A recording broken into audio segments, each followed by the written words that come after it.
Tetay Plantilla. I'm the Chief Executive Officer of the Federation of People Sustainable Development Cooperative. And I'm Maria Hidilita Cesaluya Bernal, just call me Heidi.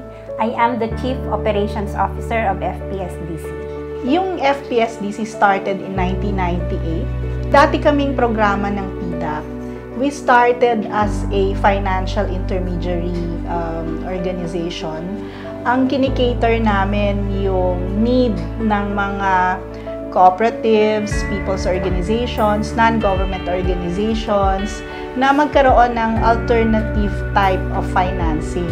We have been a member of FSSI for 2 decades. So, si FSSI and FPSDC, halos magkapareho naman tayo ng goals, di ba?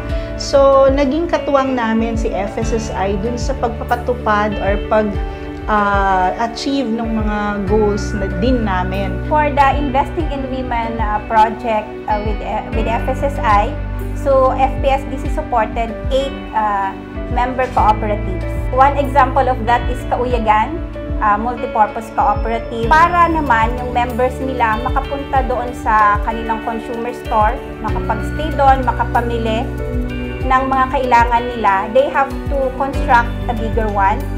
So yun po yung naging engagement ng FPSDC and FSSI to Kauyagan Multipurpose Co-op.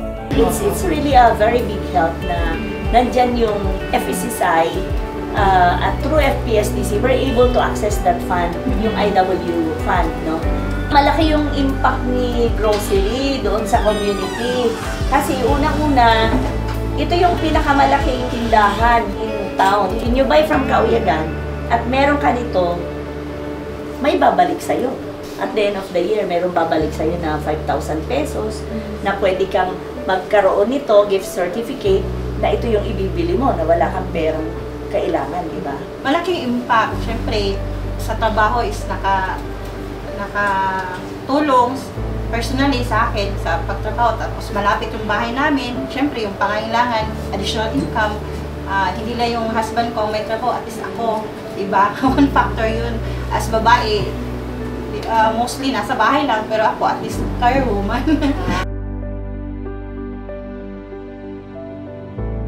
Compare ngayon, maganda ng building, syempre, ma-attract yung mga customer namin.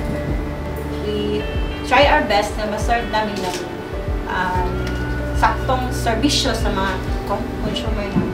Mas na-enhance yung aming capacity to support the members. Kasi in a way, naging ka-handhold din namin si FSSI in achieving our goals. Kung wala yun, walang building na ganito kaganda.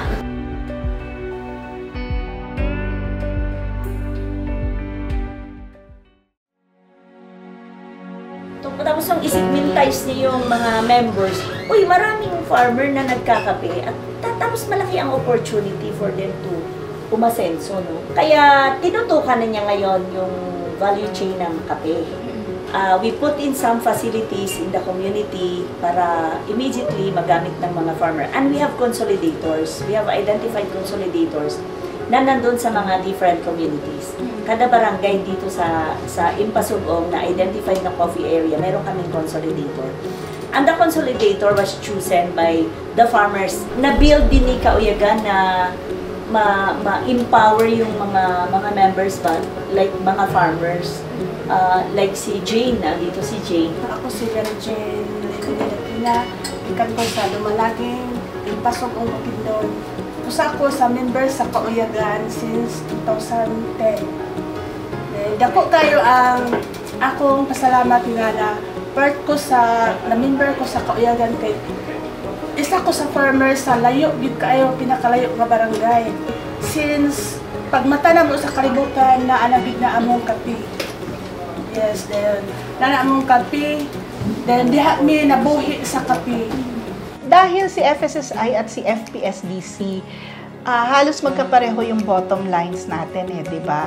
So, marami tayong pwedeng nagawin. Dako kayo ang pagkatabang sa akong pagka-coffee farmer sa akong pamilya. Sabi na sa pag-eskwela, ma'am, kaysa among barangay, grade 1 to grade 6 ra gid na. So, ingon ko sa una nga, dili na mi mga doy nga mag-eskwela pa mi kay layo 26 kilometer among ga lakawon. Aya mi makaabot diri sa Impasugong kay diri raman ang naay first year high school. Naay naning kamot sa amua nga makag-working isa ko anak nga nag-working ko hangtod sa first years high school hangtod na sa pag-college. Then dako kayo ang ikatabang sa kapi ko hangtod karon sa akong nanganak nako diha na dayon ang makatabang na gid sa akong pamilya.